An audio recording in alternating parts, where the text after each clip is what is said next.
It's pretty good predictability. Excuse me. Wow. I had a voice and then it went away for half an hour.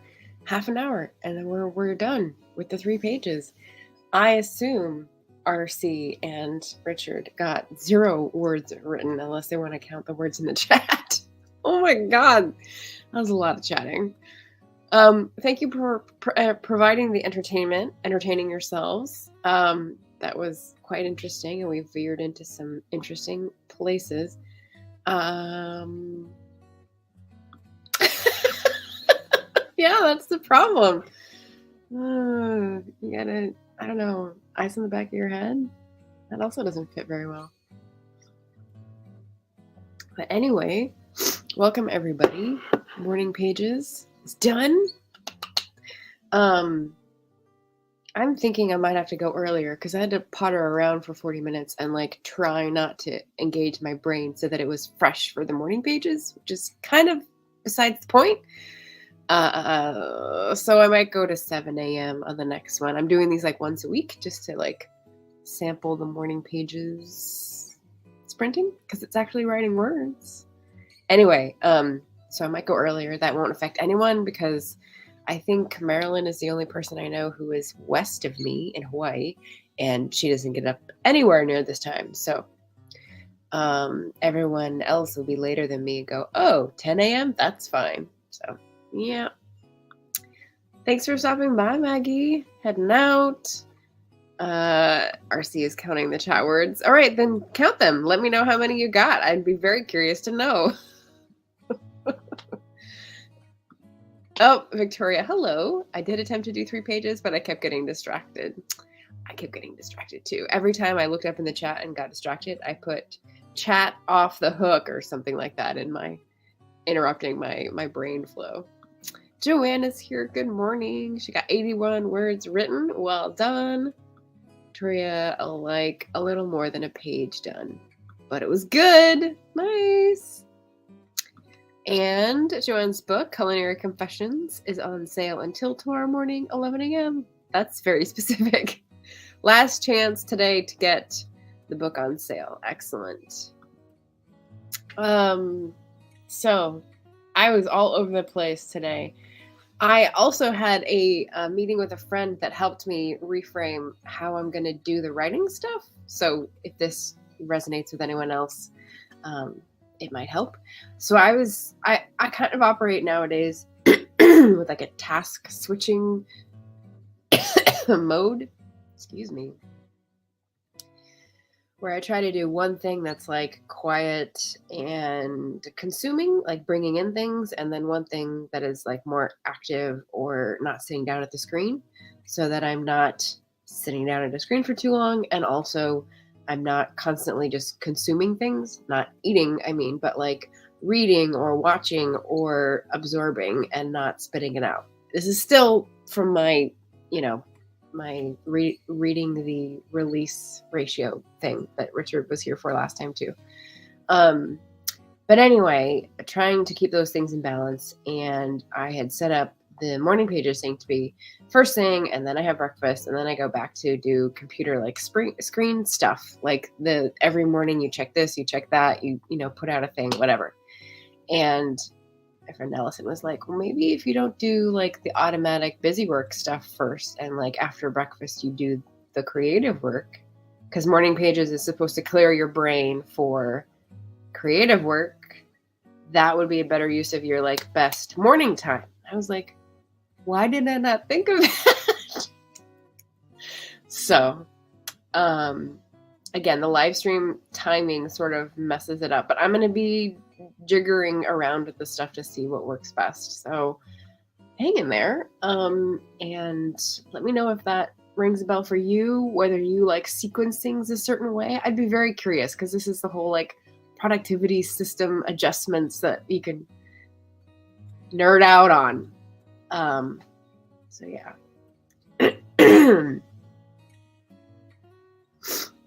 Yes. All right. So Jocelyn's here trying to get in 2 words today. All right. Hopefully that's a doable goal. Isn't consumption not the whole... Okay, you have 2 negatives there, Richard. Are you okay? And there's a lot I could say on this, but I won't. Yeah, Culinary Confessions look super cute. We're about to be treated to another book coming out from Joanne soon, too, right? So, I mean, give me your productivity hacks if you have any. The other restful things I do are like comfort reads, comfort watches. I don't really count those as consuming content because it's not new. I think when you're watching something that you've already watched, like, I don't know, just as an example,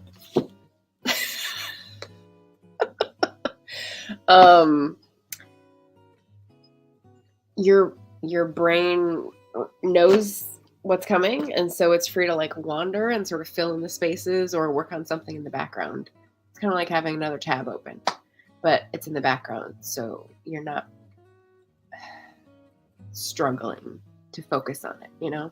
So that usually works really well for me. Oh, okay. So Ben, hello Ben. Productivity hack, go for a run to clear my head, eat breakfast, then write. So what I was doing is morning pages, breakfast, computer work, walk. So I think for me, I'm going to be doing morning pages, breakfast, write, walk. So that's going to be like the opposite of you. Not really the opposite, but you know, like egg shell game kind of push some things around, because you're clearing your head on a run is what I do morning pages for. And that would not accomplish the same purpose for me. I don't know. It's multiple purposes when I go out and walk. Sometimes I listen to an audiobook like I did yesterday. I went on a 7-mile walk across the river. It was really nice. Felt really good. And I started another book, a memoir, and then music on the way back. But I notice things as well as let go of things. It's a weird thing, my walks. They fill an interesting slot. I don't know.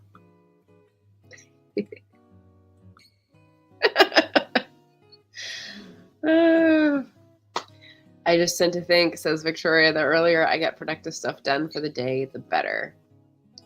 True. But I would say what kind of stuff, right? So if you constantly have reproductive work on your list, like tweet about a book sale, for example,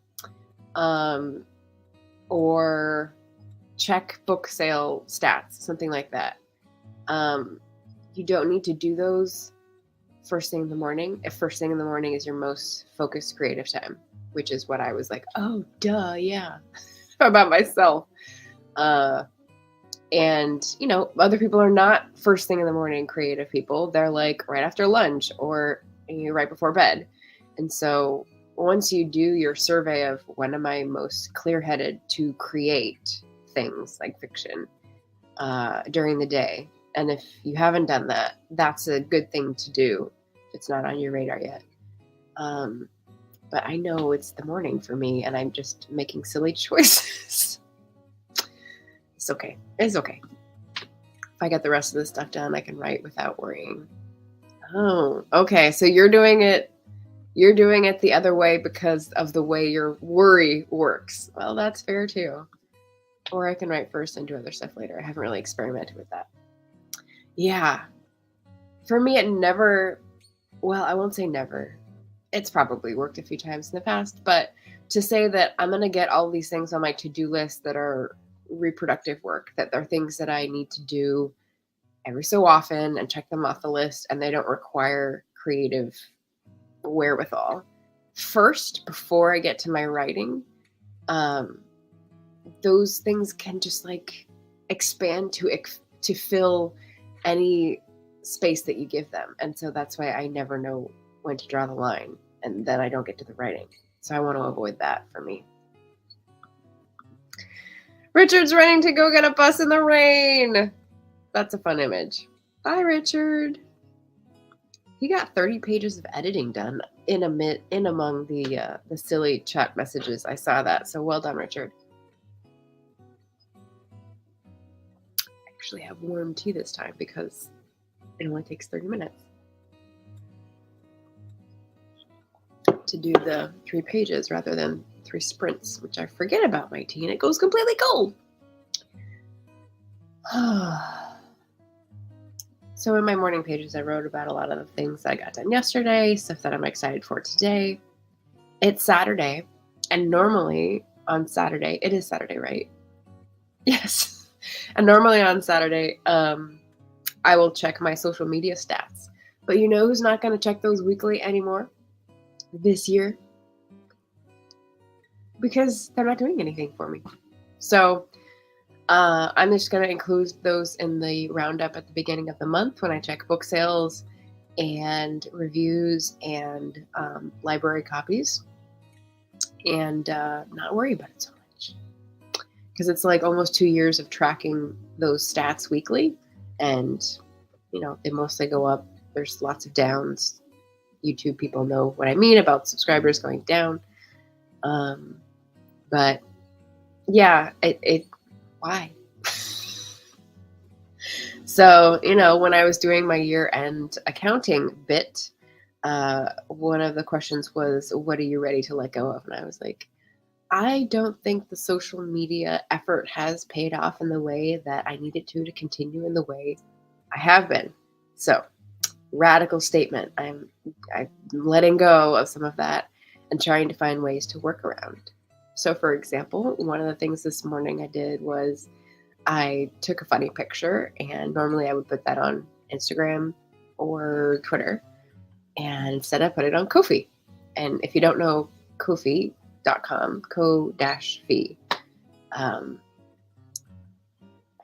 Anyway, it's a platform where you can basically tip people and send them money, whatever, if you like what they're doing and they don't have things to buy.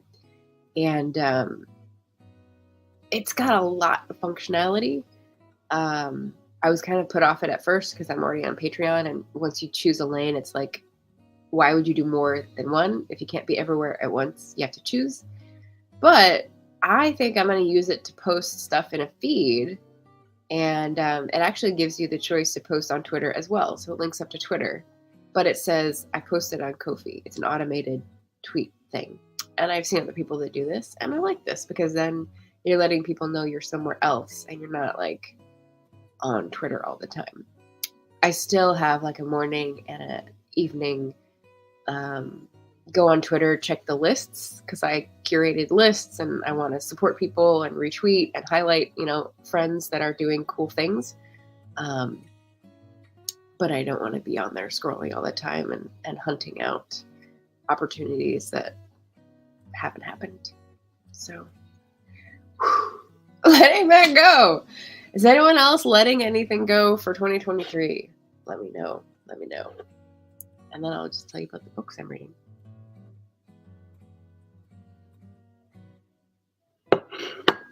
Oh, and Ben, in case you're not already gone, I started this a few days ago and I haven't come back to it. I started listening to the production commentary, which is interesting, but every time Richard Taylor comes on, his voice is so abrasive. In case you don't know me, I'm a big Lord of the Rings nerd. And, those movies came out 20 years ago when I was in college, and it was a big deal because I had read the books. I love the books, love the world. And, I was in a relationship where the other person had the copy of the DVDs. And then when we broke up, I didn't have them. And I was like, I don't need my own copy of these. That's fine. And I went the next, 15 years or so, believing that was true, but no longer. Last year, I was like, I really want to have these movies and listen to the extended version. Everything. I want to go through everything. And I had denied myself for so long. So I got them off eBay. eBay still exists, people. Yep. And I've listened to all the cast commentaries and watched it through once just with the dialogue. And now I'm on to production. So stay tuned to more Lord of the Rings tidbits and comments. If you're interested in that sort of thing. I got like 10 minutes left. Reading update. I worked on the books to carry into the apocalypse list video yesterday, and that's super fun. Very excited about that video next week. But what I'm reading, let's see, the memoir I just started yesterday is called This Time Next Year We'll Be Laughing, which is Jacqueline Winspear's memoir from, I think, 2017 or 2019, maybe. She is, if you don't know my channel very well, the author of the Maisie Dobbs series, which I adore. And she's had a very interesting life. Already, with just 1 hour in of 9, I think I'm like, whew, secondary PTSD stuff. This is a lot, but you know, you got to go through a lot to make that so clear and compelling in your novels, and that makes sense. So I'm listening to her memoir. I am reading Thistlefoot, which is like Jewish historical fantasy set in a modern time frame. But the historical part is because there's all the folklore stuff that comes in from Ukraine like 100 years ago, which is pretty cool. And so that's going well. And then I'm also reading The Poppy War. That's the other one. I was talking about Jim with that the other day. I haven't read it in a couple days because I finished Locked Rooms from Laurie R. King. I don't know. This is sort of my chaotic reading style. I'm sure other people read like this, right? Yeah, so I've had several DNFs already this year, but I'm feeling good about that. I'm just forging forward with the Goodreads and kind of putting away the ones that I'm like, doesn't need my time. But like I said, for these streams, these morning pages streams, I'm considering doing what Tiffany and Emma Bennett have done. Tiffany's streams are called PJs and Scribbles, and Emma Bennett's are called Bring a Blanket productivity sprints or writing sprints, I think. So I think if I move these morning pages things earlier so that I'm more fresh off the dream train, if you will, I'll just be in my pajamas. So I got dressed today. Obviously, I got sweater and t-shirt on, but you know, PJs and a blanket, that's pretty good. So maybe we'll make that a theme from now on and put that in the thumbnail so everyone can feel included and lazy, you know, except for all the people in the UK for which it is dinner time. So yeah, I wonder where Richard was, where he had to run for the bus, but he was on the internet. Fun. Out in the world doing the things. I think people are here, but not commenting on anything that I'm saying. That's just RC and Richard having left the chat, I suppose. So if there's anything else you want to chime in with about morning pages or productivity or upcoming plans, do so now. I'm going to wind down.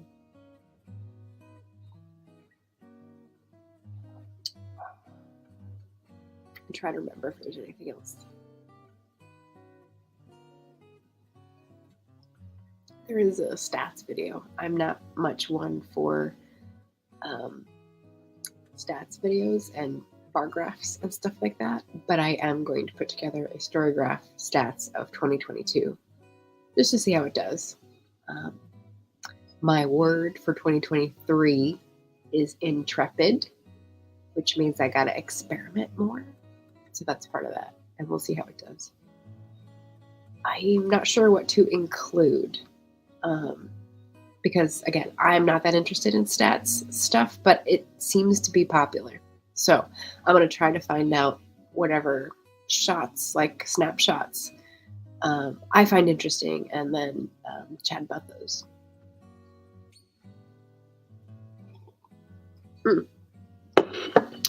Jocelyn says Goodreads has never worked for me. Yeah, I am not on Goodreads anymore. I use Storygraph. It's the small batch independent alternative, and it's got a pretty good following on YouTube, booktubers, I think. It doesn't work the same. It's not trying to be a social spot. It's trying to be a place for you to track your own reading, but also has some fun like side benefits like readathons and pretty graphs that they do automatically for you, which is fun. Victoria was making waffles. Oh, that sounds good. I had a waffle on Christmas Day. I don't have a waffle maker here on my own, but my sister does, and her husband had the waffle maker out, and it was so good. I hadn't had waffles in a long time. Jocelyn, thinking about posting shorts. Yeah, speaking of being intrepid, that would be super intrepid because I've long looked at TikTok and I've put a few up, but yeah, it strikes me that that's something you would need to jump into with 2 feet, kind of like YouTube. And I don't know if I want to shift my focus that much to a new medium, but yeah, there's the fact that you can use them in 2 places if you have that app that removes the TikTok thing from the video before you put it on YouTube to make it a short. Right? Jocelyn says, my word for 2023 is determined. I like it. Yeah. And she says she'll look into Storygraph. It's cool. It's a cool place. And I don't remember the exact details, but I think the 2 partners that started it, one is a Black engineer. And that's like, yes, the engineer for the data and the stuff, but also Black-owned business. I think that person might have bought out the other partner later and expanded. So I think that's how it worked. But yeah, support that instead of freaking the space penis guy. And with that, yeah, I think I'll be finishing my tea and hopping on out here and doing some fun out in the world stuff. So, like I said, I'm going to be updating the time for this, experimenting, putting up a new thumbnail instead of just the channel one because I had an idea. So that's going to be fun. And coming with PJs. So hope you can join me for the next one. I think I'll make it on Thursday, but again, it'll be hopping around from week to week. It's just a sample. I do morning pages every day, but I'm trying to do a live stream of 1 day a week. So if that is your jam, hop on the train, bring your jammies, and we can write together. That'd be fun. Okay, everybody, thanks for coming by, doing the chat, and doing the write, and I'll see you at another time on this channel, and hope your reading is going well for 2023 as well. Ciao, have a fun Saturday too, Ben. Bye, everybody.